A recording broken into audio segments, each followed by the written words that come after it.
Hey people, how are you all? This is Anshika and welcome back to my channel. Today I'll teach you remaining topics of end of bipolarity.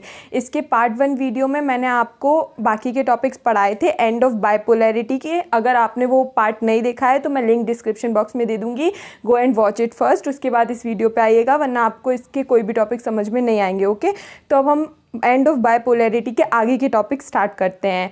तो our topic is shock therapy in the post communist regimes. अब ये shock therapy क्या था? हमें पता है कि Soviet union disintegrate हो गया था और डिसइंटीग्रेशन के बाद उसको क्या करना था? ट्रांजिशन करना था from a communist world to a capitalist world. मतलब कि जो वहाँ पे कम्युनिज्म चलता था उसको उन लोगों को छोड़कर कैपिटलिज्म को अडॉप्ट करना था. ओके, तो ये जो ट्रांजिशन था from a communist world to a capitalist world, ये बहुत ही पेनफुल था. It was a very painful process, इसीलिए उसको बोला गया है शॉक थेरेपी. क्या बोला गया है? Shock therapy. Shock therapy in the post communist regimes. मतलब पहले ये लोग कम्युनिज्म को फॉलो करते थे और जब इनको कैपिटलिज्म को अडॉप्ट करना था और जो उसकी प्रोसेस थी वो बहुत ही पेनफुल प्रोसेस थी, इसलिए उसको शॉक थेरेपी बोला गया है. तो हम वही इस टॉपिक में पढ़ेंगे कि इनने कैसे ये ट्रांजिशन किया था. और ये जो ट्रांजिशन था it was influenced by the IMF and world bank. World bank और आईएमएफ इंटरनेशनल मॉनेटरी फंड ने इनको फंड किया था, इनको हेल्प किया था. ओके, इस ट्रांजिशन में. तो शॉक थेरेपी की डेफिनेशन क्या है? एग्जाम में आपको कैसे लिखना है?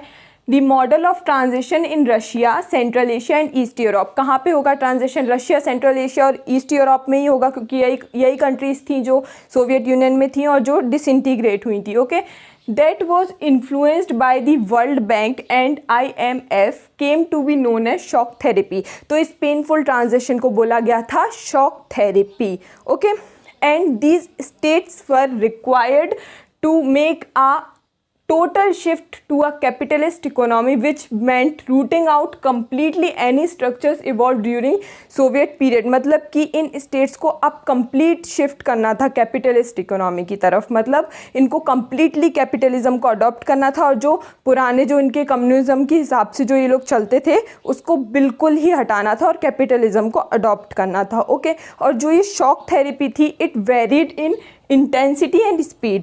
मतलब इंटेंसिटी और स्पीड में ये वेरी की, मतलब कि अलग अलग जगह पे अलग अलग इंटेंसिटी और स्पीड थी इसकी, but it's directions and features were quite similar. It meant private ownership would be dominant pattern of ownership. Okay, क्योंकि अब सब कुछ प्राइवेटाइज हो जाएगा तो private ownership would be dominant pattern of ownership. अब जो कलेक्टिव फार्म्स थे जिन पे लोग कलेक्टिवली फार्मिंग करते थे उनको भी प्राइवेटाइज करना था और जो गवर्नमेंट एसेट्स थे, फैक्ट्रीज़ वगैरह थी, उनको भी प्राइवेटाइज करना था.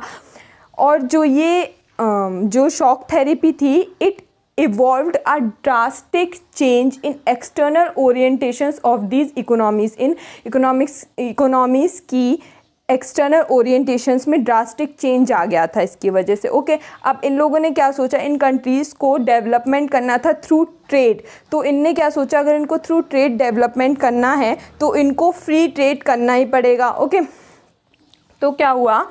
The free trade regime and foreign direct investment were to be the main engines of change. मतलब कि foreign direct investment और free trade इनको करना ही पड़ेगा. ओके, तो और क्या हुआ? और करेंसी डीरेगुलेट हो गई इनकी. उसके बाद फिर breakup of existing trade alliance among the countries of Soviet blocks. Soviet blocks की जो कंट्रीज़ थी उनके जो ट्रेड अलायंस थे उनने अब एक दूसरे के साथ ब्रेकअप कर लिया, मतलब एक दूसरे से अलग हो गई. और ये सारी जो कंट्रीज़ थी किसके साथ लिंक हो गई? वेस्टर्न कंट्रीज़ के साथ लिंक हो गई ट्रेड के लिए.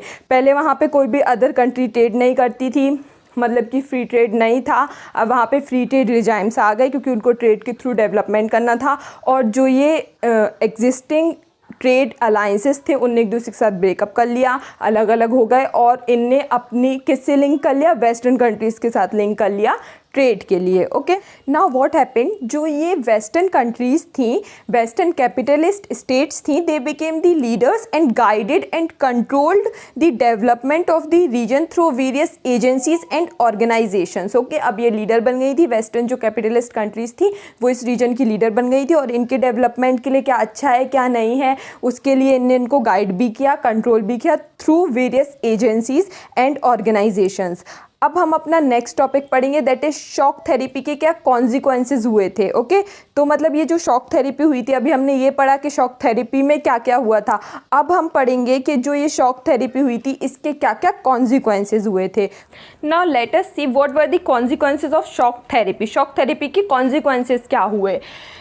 It brought ruin to the economies and disaster upon the people. Okay, ये क्या, इसने जो सोवियत यूनियन की इकोनॉमी थी उसको बिल्कुल बर्बाद करके रख दिया और एक डिज़ास्टर आ गया वहाँ के पीपल्स पे। पहले उनको क्या लगता था कि जैसे ही सब कुछ मतलब जो हमारा सोवियत यूनियन है वो जैसे ही कैपिटलिज्म को अडॉप्ट कर लेगा वैसे ही सब लोग फ्री हो जाएंगे, सबको फ्रीडम मिल जाएगी और सब लोग बहुत अच्छे से रहेंगे। बट ऐसा नहीं हुआ, जो उनने एक्सपेक्ट किया था वैसा नहीं हुआ। क्या हुआ, उल्टा हुआ, उन पर एक डिज़ास्टर आ गया, पॉवर्टी आ गई। हम आगे पढ़ेंगे क्या क्या हुआ था। तो it brought ruin to the economies. Okay, and in Russia the large state controlled industrial complex almost collapsed as 90% of its industries were put up for sale to private individuals and companies. जो वहाँ की जो largest industries थी जो सब कुछ produce करती थी, मैंने आपको बताया था ना, from a pin to car वहाँ पे सब कुछ प्रोड्यूस होता था, वो लोग कुछ भी इंपोर्ट नहीं करते थे। तो वो जो इंडस्ट्रीज़ थी वो एक के बाद एक कोलैप्स होती गई। 90% of the industries were sold to individuals और कंपनीज़, मतलब कि इंडिविजुअल्स और कंपनीज़ को वो सोल्ड करती गई, क्योंकि वो तो गवर्नमेंट कंट्रोल थी। अब सब कुछ प्राइवेटाइज होना था तो उनको तो सोल्ड करना ही पड़ेगा, इसलिए वो सोल्ड कर दी गई थी। Okay, and it was the largest garage sale in history. Largest garage sale क्यों बोला गया, इंपॉर्टेंट है, 1 मार्कर में आता है। इसको लार्जेस्ट गैराज सेल क्यों बोला गया, क्योंकि इतनी valuable industries were undervalued, they were sold at throw away prices. Okay, मतलब कि इतनी वैल्यूएबल इंडस्ट्रीज़ थी वो जो जिनको इतने कम प्राइजेस में, थ्रो अवे प्राइजेस में बेच दिया गया था। ओके, तो उनकी बहुत, they were very much undervalued, तो इसीलिए इसको बोला गया लार्जेस्ट गैराज सेल। ओके, दो all the citizens were given vouchers to participate in the sales, most citizens sold their vouchers in the black market cause they needed money. बहुत सारे, मतलब सारे ही सिटीजन्स को वहाँ के वाउचर्स दिए गए थे कि आप भी इस सेल में पार्टिसिपेट कर सकते हो, आप भी इंडस्ट्रीज़ खरीद सकते हो। बट वहाँ पर इतनी ज़्यादा पॉवर्टी आ गई थी, भुखमरी आ गई थी एकदम, कि जो लार्जर स्केल ऑफ पॉपुलेशन ने क्या किया था, अपने वाउचर्स ब्लैक में सोल्ड कर दिए थे क्योंकि उनको पैसे चाहिए थे। ओके, क्योंकि वो बहुत ही ज़्यादा, they were in great need of money. Okay, then क्या हुआ, the value of rouble decline. Rouble क्या था, rouble was the currency of Russia. Rouble क्या है, करेंसी है रशिया की, it is the currency of Russia. तो रूबल की जो वैल्यू है वो डिक्लाइन हो जाती है। Then the rate of inflation was so high that people lost all their savings. अब इन्फ्लेशन, महंगाई इतनी ज़्यादा बढ़ जाती है कि जो लोग होते हैं वो अपनी सारी सेविंग्स को लॉस्ट कर देते हैं। महंगाई बढ़ जाती है और गवर्नमेंट ने फिर भी सब्सिडीज़ देना बंद कर दिया था क्योंकि सब कुछ प्राइवेटाइज होने लगा था। तो जो पीपल्स थे उनके पास कोई सेविंग्स नहीं बचती हैं। और क्या होता है, the collective farm system disintegrated, leaving people without food security. जो कलेक्टिव फार्म सिस्टम था, मैंने अभी आपको बताया था कि उसको प्राइवेटाइज करना था, तो जो वो सिस्टम था जैसे ही वो डिसइंटीग्रेट होता है वैसे ही वहाँ पे कोई फूड की सिक्योरिटी नहीं रहती है, जिसकी वजह से सोवियत यूनियन को बहुत लार्ज स्केल में फूड इम्पोर्ट्स करने पड़ते हैं। ओके, तो हम देख रहे हैं उनकी कंडीशन कितनी ख़राब हो जाती है। देन जो वहाँ का जीडीपी होता है, जीडीपी ग्रॉस डोमेस्टिक प्रोडक्ट, ऐसा जनरली होता है कि जो जीडीपी होता है वो बढ़ता है तभी ऐसा माना जाता है कि country is in progress. Okay, तो यहाँ का जो जीडीपी था वो 1999 में इतना कम हो गया कि जितना वो 1989 में भी नहीं था। मतलब कि जो 1999 में यहाँ का जीडीपी था, it was less than the GDP that was in 1989। मतलब 10 साल के बाद सोचो, इतना ज़्यादा इन लोगों को लॉस हो रहा था, इतना ज़्यादा ये लोग बैकवर्ड होते जा रहे थे। देन क्या हुआ, old system of social welfare तो बिल्कुल ही हट गया था। गवर्नमेंट पहले बेसिक नेसेसिटीज़ देती थी, सब्सिडाइज करती थी बेसिक नेसेसिटीज़, अब तो गवर्नमेंट का कोई रोल ही नहीं था। तो जो वेलफेयर स्टेट का जो भी वो कॉन्सेप्ट था वो तो बिल्कुल ही ख़त्म हो गया था यहाँ पे, जिसकी वजह से लोगों को और प्रॉब्लम्स आ रही थी। Okay, then the mafia emerged in most of these countries में माफिया इमर्ज होने लगे थे and started controlling many economic activities. Okay, और जो डिस्पैरिटीज़ थी, जो सोसाइटी में डिस्पैरिटीज़ थी वो बढ़ गई। मतलब कि बहुत सारे लोग बहुत ज़्यादा अमीर हो गए, बहुत सारे लोग बहुत ज़्यादा गरीब हो गए। मतलब कि कुछ लोग तो ऐसे थे जो बहुत ही ज़्यादा अमीर हो गए, कुछ लोग तो ऐसे थे जो बहुत ही ज़्यादा गरीब हो गए। पहले वहाँ पे सब कुछ इक्वल रहता था, सबको बेसिक नेसेसिटीज़ प्रोवाइड की जाती थी गवर्नमेंट की तरफ से। लेकिन अब क्या हुआ, अब कुछ सेक्शन ऑफ पीपल बहुत रिच हो गए और कुछ बहुत पुअर हो गए। और जो इंटेलेक्चुअल पीपल्स थे, मतलब जो इंटेलिजेंट लोग थे, वो माइग्रेट कर गए वहाँ से, क्योंकि उनको दिख रहा था कि क्या कंडीशन हो रही है यहाँ पर, इसलिए उन लोगों ने उन कंट्रीज से माइग्रेट कर लिया। Okay, now the constructions of democratic institutions were not given the same attention and priority as the demands of economic transformation। मतलब कि कंस्ट्रक्शन ऑफ डेमोक्रेटिक इंस्टीट्यूशंस को उतनी प्रायोरिटी नहीं दी गई। मतलब डेमोक्रेसी पे और कॉन्स्टिट्यूशन पे उतना, मतलब उस पे उतना ध्यान नहीं दिया गया, उसको उतनी प्रायोरिटी नहीं दी गई जितनी कि इकोनॉमिक ट्रांसफॉर्मेशन को दी गई थी। मतलब लोगों ने किस पे फोकस किया, लोगों ने इकोनॉमिक ट्रांसफॉर्मेशन पे ही फोकस किया, और जो कॉन्स्टिट्यूशन था और कंस्ट्रक्शन ऑफ डेमोक्रेटिक इंस्टीट्यूशंस था उस पर ज़्यादा फोकस नहीं किया गया, उसको ज़्यादा प्रायोरिटी नहीं दी गई। तो उससे क्या हुआ, जो कॉन्स्टिट्यूशन था बहुत सारी कंट्रीज़ में वो बहुत हरी में बनाया गया, बहुत हरी में ड्राफ्ट किया गया, बहुत जल्दबाजी में। ओके, और रशिया में भी कॉन्स्टिट्यूशन बहुत जल्दबाजी में ड्राफ्ट हुआ। तो इन जो कॉन्स्टिट्यूशन था उसने प्रेसिडेंट को इनॉर्मस पावर दे दी, बहुत पावर दे दी प्रेसिडेंट को। मतलब कि कंट्रीज़ के जो प्रेसिडेंट होंगे उनके पास बहुत सारी पावर्स आ गई। तो जो सेंट्रल एशियन कंट्रीज़ थी, मेनली सेंट्रल एशियन कंट्रीज़ में प्रेसिडेंट्स को ग्रेट पावर मिली। मतलब सेंट्रल एशियन, वैसे तो बहुत सारी कंट्रीज़ में कॉन्स्टिट्यूशन ने प्रेसिडेंट्स को बहुत सारी पावर्स दे दी थी, बट जो स्पेशली जो सेंट्रल एशियन कंट्रीज़ थी वहाँ के प्रेसिडेंट्स को कुछ ज़्यादा ही पावर्स मिली, और उसकी वजह से जो प्रेसिडेंट्स थे वो बहुत ज़्यादा ऑथोरिटेरियन बन गए, और उन लोगों ने मिसयूज़ भी किया उस पावर का। कैसे किया, दो एग्जाम्पल दिए हैं तुर्कमेनिस्तान और उज़्बेकिस्तान के। तुर्कमेनिस्तान और उज़्बेकिस्तान में क्या हुआ, इनके जो प्रेसिडेंट थे उन्होंने पहले खुद को पहले वो 10 ईयर्स के लिए अपॉइंट हुए। ओके, और जब उनका जो 10 ईयर्स का पीरियड है वो कंप्लीट हो गया तो उनने खुद को फिर से अनदर 10 ईयर्स के लिए अपॉइंट कर लिया, और कोई भी अपोजिशन अलाउ नहीं था। मतलब कि उनके इस डिसीज़न को कोई भी अपोज नहीं कर सकता था। अब उनने ऐसा किया था, तो हम सोचेंगे कि अगर इंडिया में ऐसा कुछ होता तो जुडिशरी इंटरफेयर करता, हमें सुप्रीम कोर्ट से तो न्याय मिलता ही ना। तो यहाँ पे जुडिशरी ने इंटरफेयर क्यों नहीं किया, क्योंकि यहाँ पर प्रॉपर जुडिशरी बना ही नहीं था। मतलब कि जुडिशरी था ही नहीं, तो इंटरफेयर कैसे करेगा। ओके, तो प्रेसिडेंट ने ऐसे अपनी पावर का मिसयूज़ भी किया था। देन इकोनॉमीज स्टार्टेड रिवाइविंग इन 2000। जो ये कंट्रीज़ थी जिनकी हमने देखा था, शॉक थेरेपी में देखा था कि इनकी इकोनॉमीज़ कैसे बिल्कुल डिवास्टेट होती जा रही थी। तो इनकी जो इकोनॉमीज़ थी इंक्लूडिंग रशिया, वो रिवाइव होना शुरू हो गई। कब से, 2000 से। और सबसे मेन रीज़न क्या था इनके रिवाइव होने का, the reason for the revival for most of their economies was the export of natural resources like oil, natural gas and minerals। मतलब जो ये कंट्रीज़ थी इनके पास ऑयल, नेचुरल गैस और मिनरल्स थे, बहुत भर भर के इनके पास ये मिनरल्स वगैरह थे। तो इनने ये सब एक्सपोर्ट करना शुरू कर दिया, जिससे इनकी इकोनॉमीज़ रिवाइव होने लग गई। Azerbaijan, Kazakhstan, Russia, Turkmenistan and Uzbekistan are the major oil and gas producers. यहाँ पे कंट्रीज़ के नाम दिए हैं कि ये जो पांचों कंट्रीज़ थी ये थी major oil and gas producers. ये आपको याद करना है कि कौन कौन सी countries major oil and gas producers थी इनमें।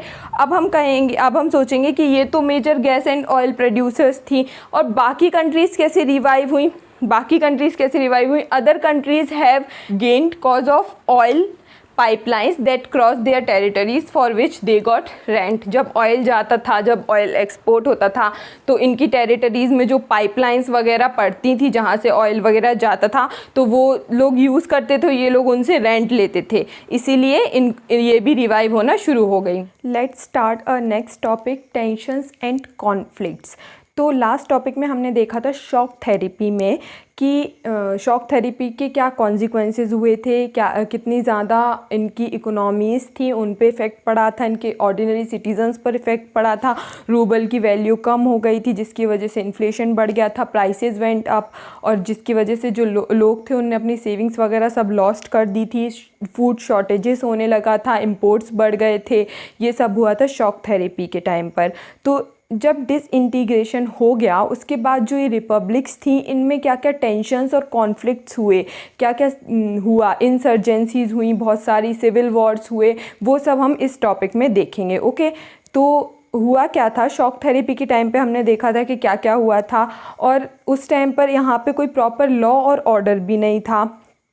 तो अब हम देखेंगे इन रिपब्लिक्स में क्या क्या सिविल वॉर्स, इंसर्जेंसीज और क्या क्या कॉन्फ्लिक्ट्स और टेंशन्स हुए इस टॉपिक में। ओके, तो सबसे पहले तो रशिया के दो रीजन्स थे, कौन कौन से, चेचन्य एंड डेगिस्तान। डेगिस्तान और चेचन्य में क्या हुआ, यहाँ पे सेशनिस्ट मूवमेंट्स हुए। सेशनिस्ट मूवमेंट्स मतलब they wanted to secede from Russia, मतलब कि ये रशिया से अलग होना चाहते थे। ये जो दो रीजन्स थे ये रशिया से अलग होना चाहते थे। ओके, तो इसीलिए इनने क्या किया, सेशनिस्ट मूवमेंट्स किए रशिया में। और जो रशियन गवर्नमेंट थी उन्होंने इस मूवमेंट्स को सप्रेस करने के लिए क्या किया, उन्होंने इन पे बॉम्बार्डिंग की, इनको बहुत ही ज़्यादा जैसे रूड तरीके से इनको सप्रेस करने की कोशिश की, इन पे बॉम्बार्डिंग वगैरह की। बट इतने रूड होने के बाद भी, इतना ज़्यादा इनको सप्रेस करने की कोशिश करने के बाद भी इनके अंदर जो नेशनलिज्म की फीलिंग थी, जो इनको सेपरेट होना था, जो इनकी डिज़ायर थी, वो इनके अंदर से ख़त्म नहीं हुई और यहाँ पे मूवमेंट चलते ही रहे इतने ज़्यादा सप्रेशन के बाद भी। ओके, नेक्स्ट दिया है तजिकिस्तान। तजिकिस्तान में क्या हुआ, तजिकिस्तान में सिविल वॉर हुई, और वो जो सिविल वॉर थी वो कितने टाइम तक चली, 10 साल चली पूरे, 1-2 साल नहीं चली, 10 साल चली पूरे।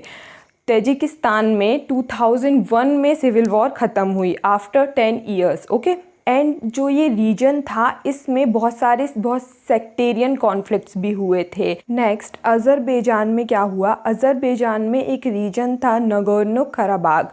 इस रीजन में कुछ पॉपुलेशन थी वो अर्मेनियन पॉपुलेशन थी इसमें।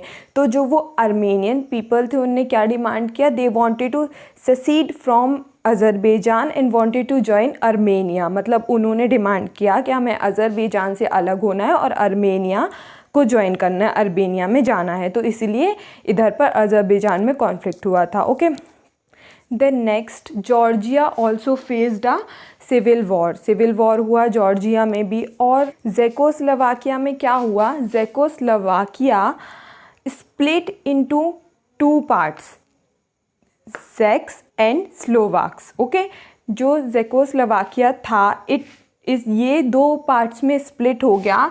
कौन कौन से पार्ट में, ज़ेक्स एंड स्लोवाक्स। ओके, तो ये 2 पार्ट्स में स्प्लिट हो गया। और यूगोस्लाविया में क्या हुआ, यूगोस्लाविया 6 पार्ट्स में स्प्लिट हो गया। कितने पार्ट्स में, 6 पार्ट्स में स्प्लिट हो गया 1991 के बाद। और जिनमें से जो इम्पोर्टेंट है वो मैंने इधर पर लिखी हैं।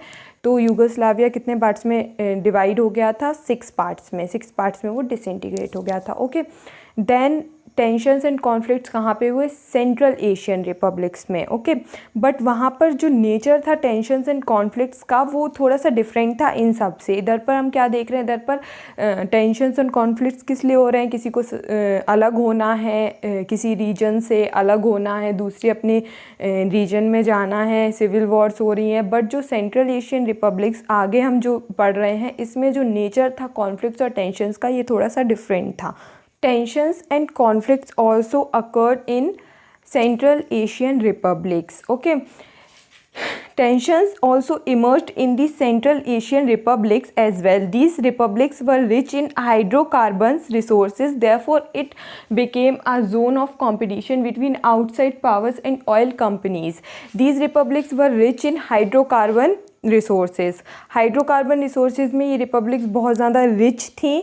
तो ये रिच थी तो क्या हुआ, जो आउटसाइड पावर्स थी वो इन पे कब्ज़ा करना चाहती थी। ओके, तो उनके लिए जो आउटसाइड पावर्स थी उनके लिए जो जोन था ये एक कंपटीशन का जोन बन गया। मतलब वो लोग compete करने लगे क्योंकि वो सारी पावर्स इस पे कब्ज़ा करना चाहती थी, क्योंकि it was rich in hydrocarbon resources. Okay, so it became a zone of competition for outside powers and oil companies.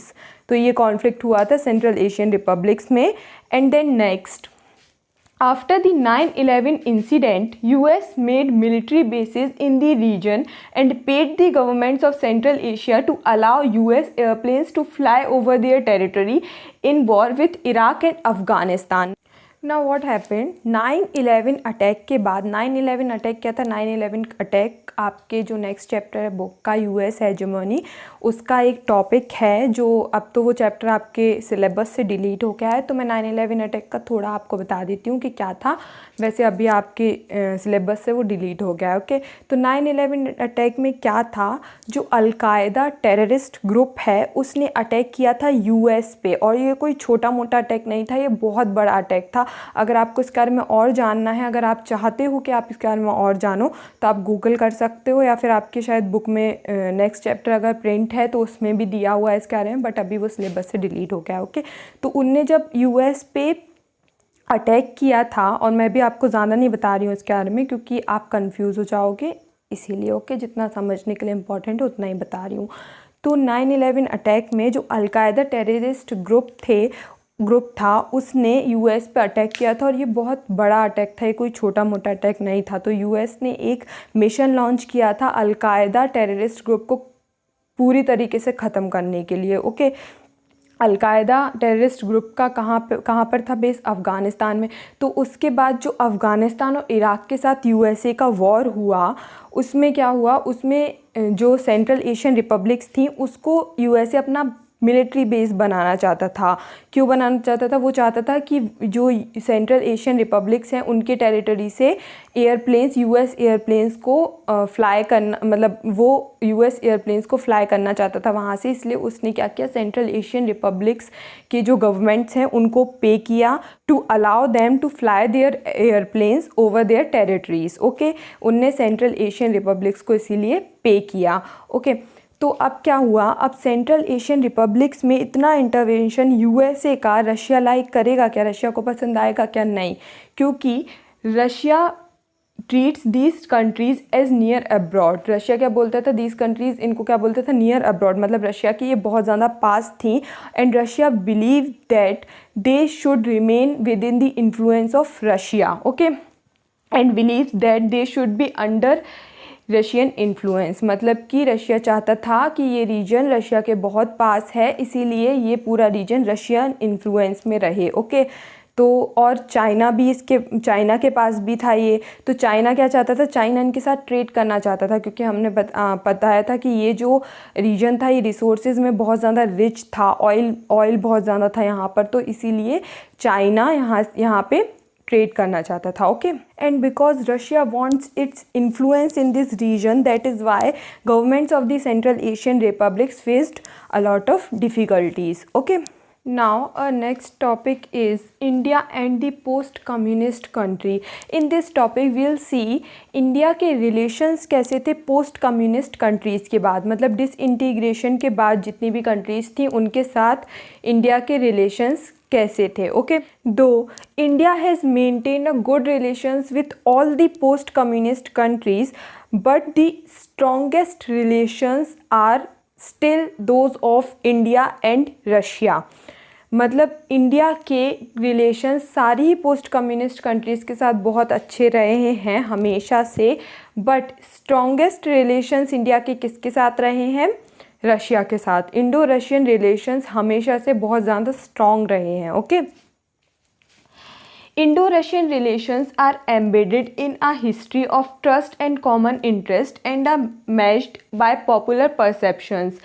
Indian heroes from Raj Kapoor to Amitabh Bachchan are household names in Russia and many post-Soviet countries. India के जो relations हैं Russia के साथ वो किस पे based हैं? Trust और कॉमन इंटरेस्ट पे बेस्ड हैं. ओके, रशिया और इंडिया एक दूसरे पर ट्रस्ट करते हैं और उनके कॉमन इंटरेस्ट हैं रशिया के और इंडिया के. Okay, and Indian heroes are very popular over there.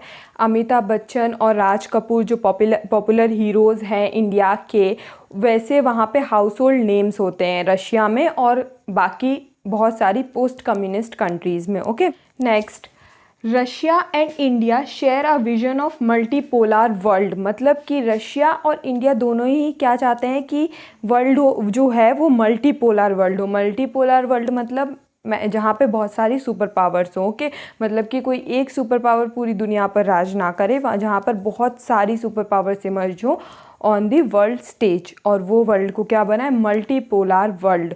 Okay, तो Russia and India both believes that in future there will be many superpowers who will be as powerful as USA. Okay, so Russia and India both shares a vision of multipolar world. Okay, next, more than 80 bilateral agreements have been signed between India and Russia as a part of Indo-Russian Strategic Agreement of 2001.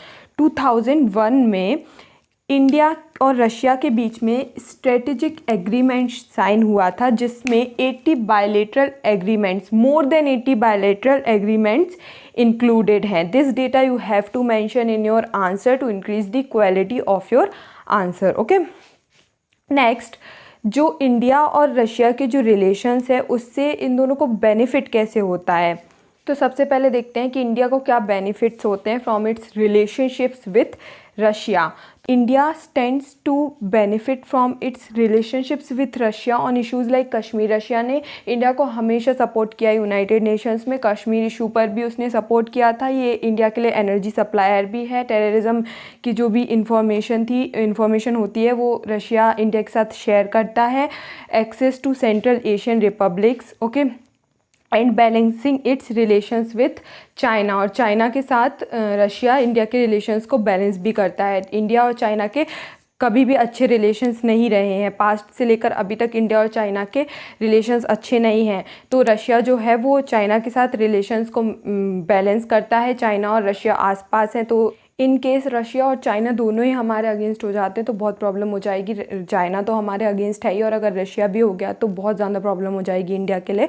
तो it balances India's relations with China. अब Russia को क्या benefit होता है India से, तो India is the second largest arms market for Russia, और India is a oil importing nation and Russia is a oil exporting nation. ठीक है, India imports energy from Russia and along with Russia two more republics, Kazakhstan and Turkmenistan also supplies energy to India. Okay, and for nuclear energy plants, India's nuclear energy plants, Russia is very important to us. And one of the most important gift that Russia has given to India is cryogenic engine. Cryogenic engine is most essential thing to launch a satellite. तो वो किसने provide किया है India को, Russia ने। तो Russia और India के रिलेशंस हमेशा से बहुत स्ट्रॉन्ग रहे हैं। Okay, edit topics I will teach in my next video. उसके लिए मैं पार्ट 3 वीडियो बनाऊंगी और अलग से एक वीडियो में मैं आपको सारे एडिट टॉपिक्स पढ़ाऊंगी। Okay, and if you find this video helpful then please like, share and subscribe.